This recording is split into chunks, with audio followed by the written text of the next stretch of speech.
Everyone, welcome to learner B. I am Shivani Chauhan. इस video में हम लोग देखेंगे क्लास 8th हिस्ट्री की बुक का चैप्टर 10 इंडिया आफ्टर इंडिपेंडेंस का पार्ट 2। इससे पहले पार्ट 1 में हम लोगों ने कि इंडिपेंडेंस हम लोग को किस तरीके से मिली थी, कॉन्स्टिट्यूएंट असेंबली, संविधान सभा कैसे बनी थी और कैसे कैसे ST SCs को अलग अलग रिजर्वेशन राइट्स दिए गए थे, वो सब हमने देख लिया था।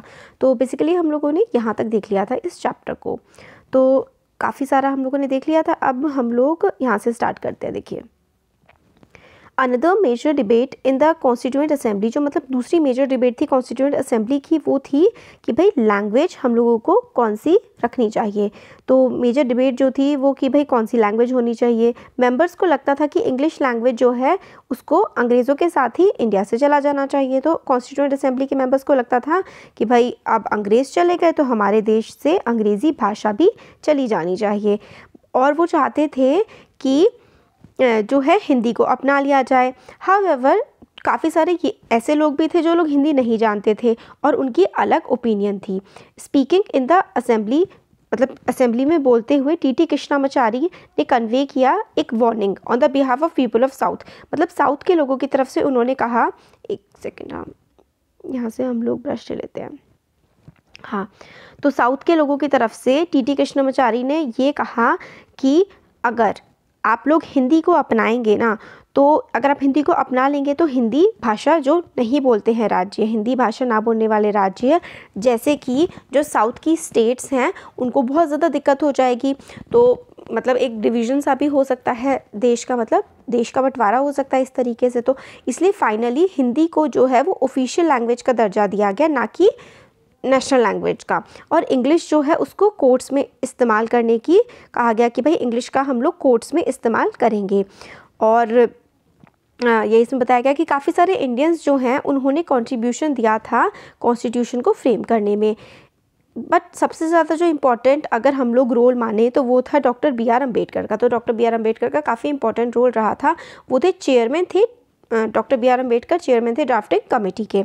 एक सेकेंड, यहाँ पे ये साइज़ काफ़ी ज़्यादा बड़ा हो रहा है ना। हाँ, तो जो BR अम्बेडकर थे वो ड्राफ्टिंग कमेटी के चेयरमैन थे, तो उनका काफ़ी ज़्यादा इंपॉर्टेंट रोल रहा था कॉन्स्टिट्यूशन को बनाने में। उनके ही सुपरविजन में, मतलब उनकी ही एक तरह से आप कह लीजिए कि देख रेख में क्या हुआ था, कॉन्स्टिट्यूएंट असेंबली में सारे के सारे जो प्रस्ताव पास हुए थे और किस तरीके से हमारे पॉलिटिकल डेमोक्रेसी का सिस्टम रहेगा, वो सारा उनका ही दिया हुआ हमें एक मेनली जो काफ़ी ज़्यादा अच्छे जानकार थे कॉन्स्टिट्यूएंट असेंबली में, उसमें से जो एक प्रेसिडेंट थे कॉन्स्टिट्यूएंट असेंबली के, वो तो मतलब पूरे राजेंद्र प्रसाद थे, मगर जो ड्राफ्टिंग कमेटी के जो हेड थे, चेयरमैन थे, वो तो डॉक्टर BR अम्बेडकर, और उन्होंने ही पूरे ड्राफ्ट बनाया कि भाई क्या क्या कॉन्स्टिट्यूशन में होना चाहिए। ड्राफ्ट का मतलब होता है एक, हिंदी में कहे मसौदा, या फिर अगर इंग्लिश में कहे एक समरी से बना दी, या फिर मेन पॉइंट्स रख दे, फिर उसके अंदर के पॉइंट्स का डिस्कशन होकर के हमारा कॉन्स्टिट्यूशन बना है।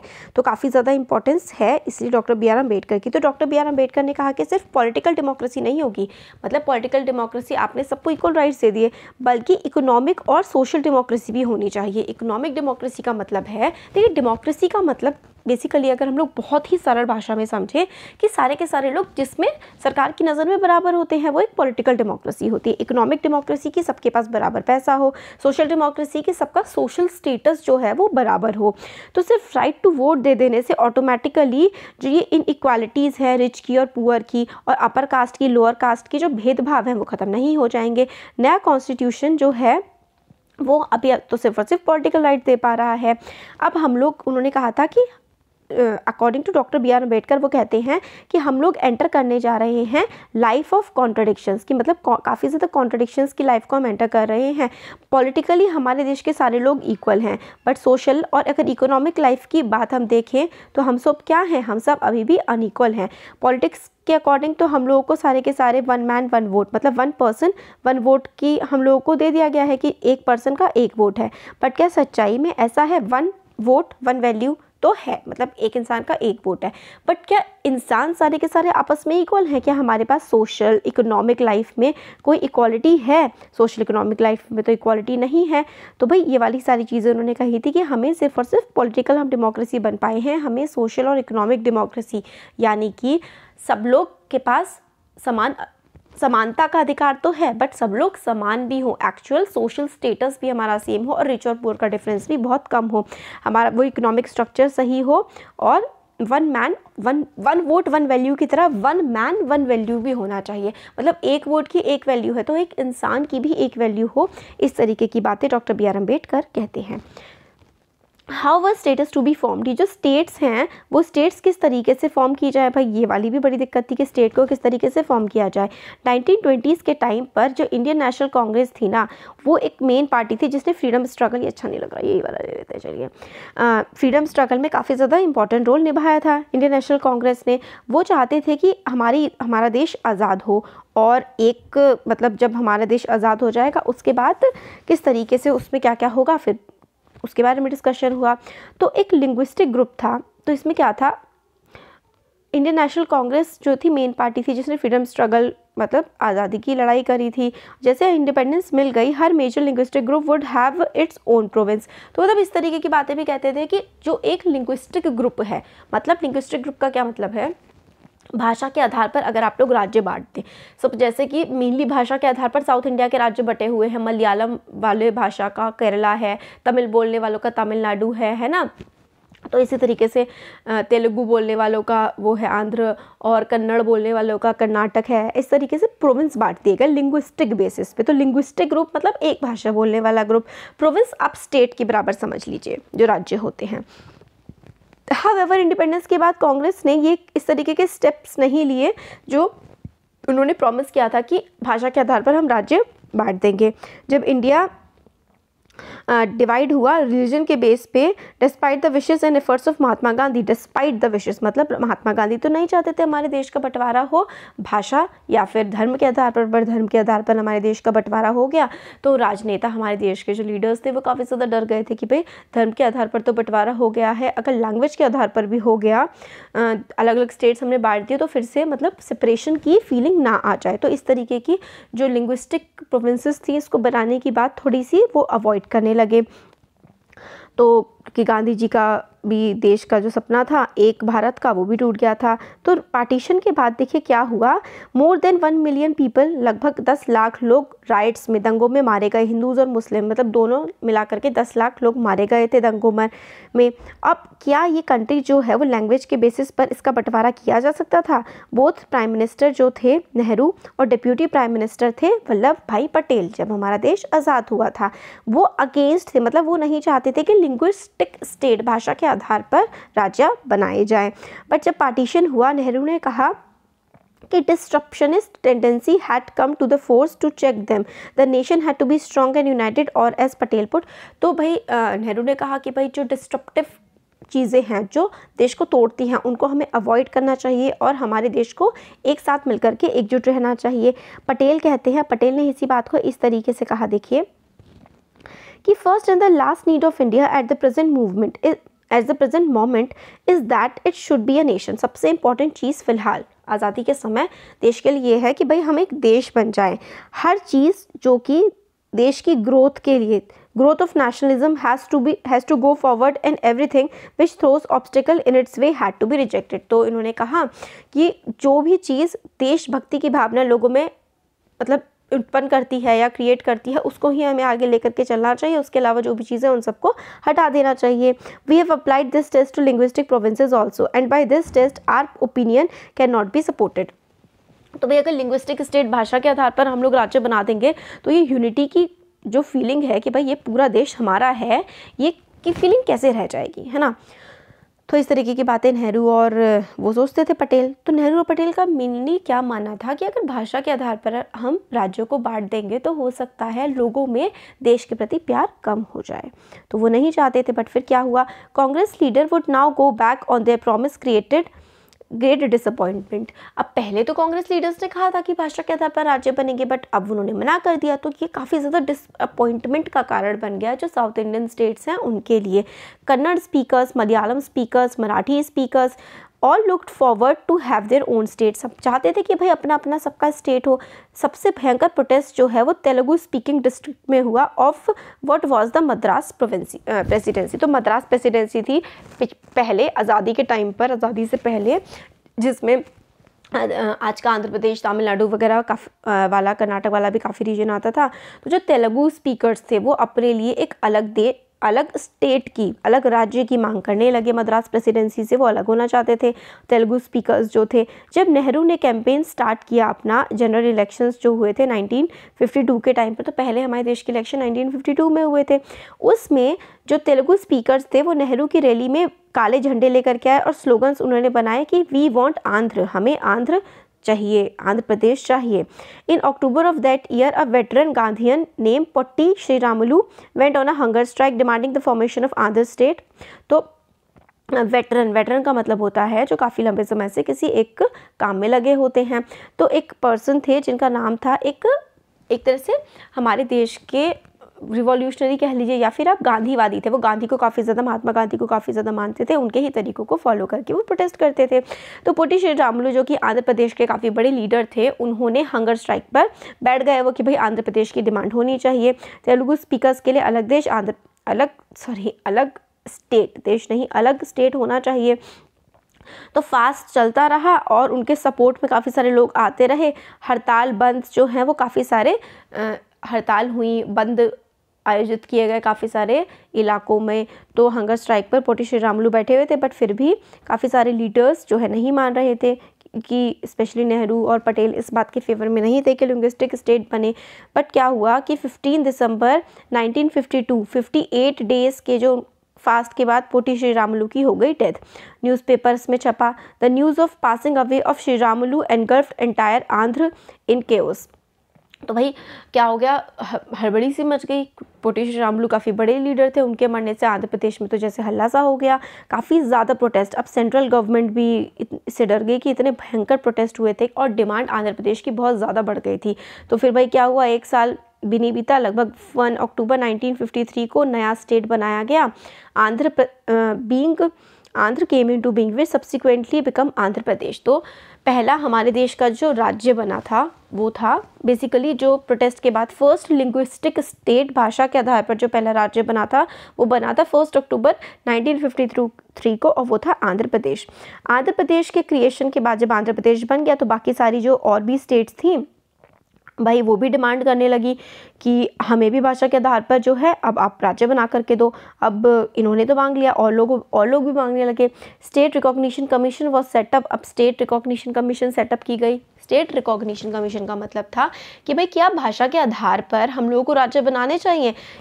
ऐसी कमीशन बिठाई गई और उन्होंने अपनी रिपोर्ट सबमिट करी 1956 में, और उससे recommending the redrawing of districts and provincial boundary to form compact provinces of Assamese, Bengali, Oriya, Tamil, Malayalam, Kannada, Telugu speaker respectively. हाँ, तो भाई एक कमीशन बनाई गई थी, उस कमीशन ने कहा कि भाषा के आधार पर राज्य बना दो, और अलग अलग भाषाओं के लिए अलग अलग राज्य बनाए गए। Large Hindi speaking region of north India was to be broken into several state. अब हिंदी स्पीकिंग एरिया तो काफ़ी ज़्यादा है, तो उसको कई सारे स्टेट्स में बांटना चाहिए। A little later in 1960, the bilingual state of Bombay was divided into separate state of Marathi and Gujarati speakers. तो 1960 में जो एक काफ़ी बड़ा मुंबई प्रोविंस था जिसको बॉम्बे प्रोविंस कहा जाता था, उसको भी 2 भागों में बांट दिया गया। एक बना मराठी बोलने वाले लोगों का स्टेट और एक बना गुजराती स्पीकर्स का।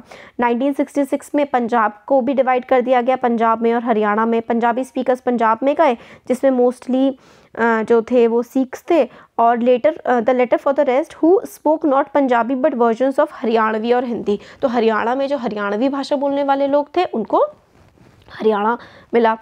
2 अलग अलग स्टेट बन गए। तो इसमें यहाँ पर देखिए हम लोगों को प्रिंसली स्टेट देखिए पिंक कलर में है। प्रिंसली स्टेट ऐसे स्टेट थे जहाँ पे राजा वगैरह का रूल था, और बाकी जो येलो वाले थे वो ब्रिटिश प्रोविंस थी, मतलब जिसमें अंग्रेजों का शासन था। अब यहाँ पे अर्स्ट वाइल प्रिंसली स्टेट मतलब जो पहले के प्रिंसली स्टेट थे, और फिर पुराने प्रिंसली स्टेट थे जो अब आज़ादी के बाद तो प्रिंसली स्टेट रहे नहीं ना कोई भी, तो पहले प्रिंसली स्टेट और फिर उसके बाद अलग अलग जो राज्य बने थे। देखिए यहाँ पर आंध्र बना, फिर मैसूर है, मद्रास है, हैदराबाद है। यहाँ पर देखिए ज़रा ये देखिए ये आंध्र बन गया था, है ना ये, और ये मद्रास बन गया था, ये हैदराबाद है, ये मैसूर है। तो अलग अलग बने हुए हैं।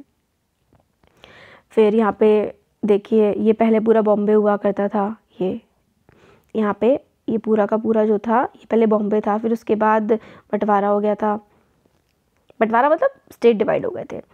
तो इसमें यही है, state ceased to be princely state बंद हो गई थी और फिर उसके बाद अलग अलग स्टेट्स जो हैं वो भाषा के आधार पर बनाई गई थी। Bridge on the Mahanadi river constructed to control the flow of river. तो काफ़ी सारे अब bridges and dams become the symbol of development in independent India.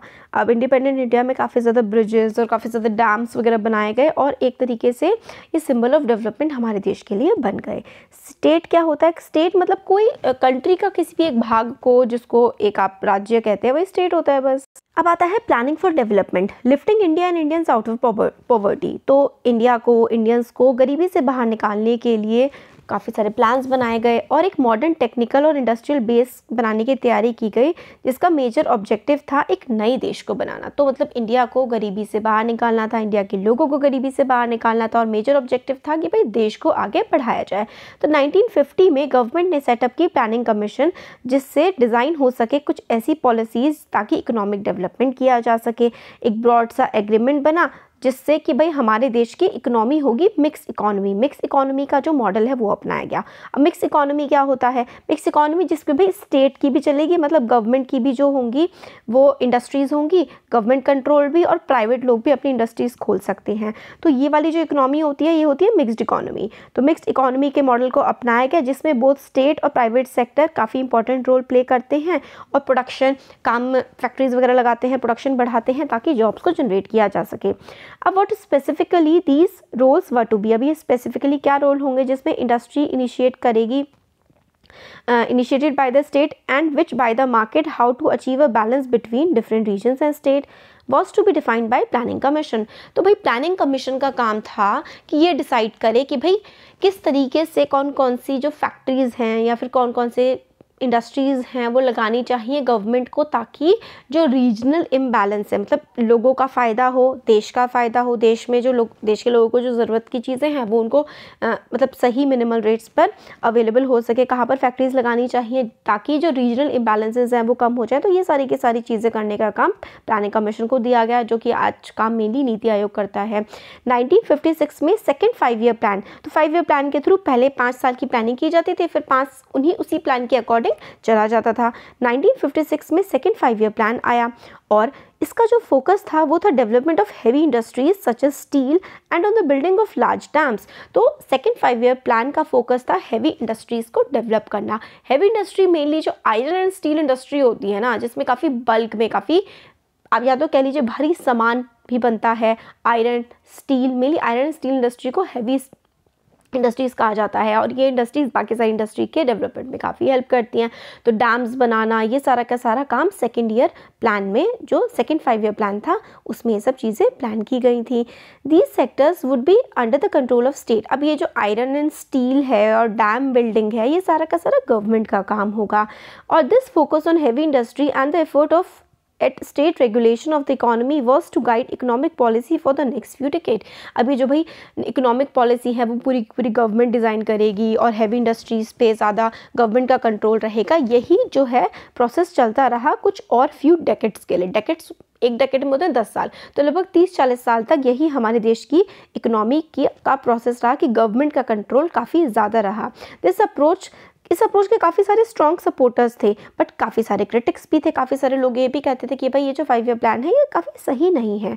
Nehru क्या कहते थे? नेहरू काफ़ी बड़े सपोर्टर थे प्लानिंग, मतलब कोई भी काम प्लानिंग से किया जाए, इस बात को नेहरू जी बहुत मानते थे। तो 5 ईयर प्लान को भी काफ़ी ज़्यादा सपोर्ट करते थे। वो कहते थे कि ये जो प्लान है ये इंडिया की यूनिटी को और ज़्यादा सपोर्ट करेगा, स्ट्रेंथन करेगा और इंडिया के लोग एक कोऑपरेटिव मिल करके एफर्ट लें, इसमें हमारी हेल्प होगी। प्लान से हम लोग स्टैटिस्टिक्स भी देख सकते हैं और किस तरीके से हमें आगे बढ़ना है, एक पूरा का पूरा प्रोसेस हम डिज़ाइन कर सकते हैं। अब ये देखिए, नेहरू जी भिलाई स्टील प्लांट में हैं। तो भिलाई स्टील प्लांट सेटअप किया गया था जो सोवियत यूनियन था ना, फॉर्मर सोवियत यूनियन, आज जो रशिया है और काफ़ी सारे देश जब टूट गए थे सोवियत यूनियन से, तो मतलब पहले सोवियत यूनियन था, उसमें रशिया आता था, कजाकिस्तान, उज़्बेकिस्तान, तुर्कमेनिस्तान, बहुत सारे देश आते थे, यूक्रेन वगैरह, फिर वो टूट गया है ना। तो जो सोवियत यूनियन था वो इंडिया का काफ़ी अच्छा फ्रेंड था। Located in the backward rural area of Chhattisgarh, it came to be seen as an important sign of development of modern. तो क्या हुआ कि एक भिलाई स्टील पावर प्लांट, तो भिलाई स्टील प्लांट जो है वो ऐसे जगह लगाया गया था जो काफ़ी पिछड़ा इलाका था। पिछड़े इलाके में आप प्लांट्स वगैरह लगाओगे, इंडस्ट्रीज़ लगाओगे तो वहाँ का डेवलपमेंट होगा। तो यही प्लानिंग कमीशन का कहना था कि ऐसे अलग अलग एरियाज़ में डेवलपमेंट लाया जाए ताकि पूरे देश में इक्वल डेवलपमेंट आए।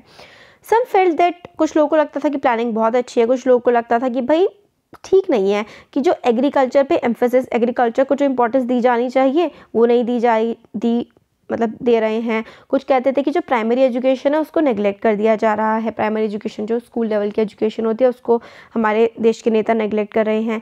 और स्टिल कुछ और बिलीव करते थे that it had not taken account of the environmental implications of economic policy. कुछ ये भी कहते थे कि भाई इकोनॉमिक पॉलिसीज़ जो आप लोग फॉलो कर रहे हो, एनवायरनमेंट पर इसका क्या असर पड़ेगा आप लोगों को ये भी देखना चाहिए। महात्मा गांधी की फॉलोअर थी मीराबेन। वो इन 1949 में उन्होंने लिखा कि by science and machinery Mankind may gate huge return for a time but ultimately will come dissolution.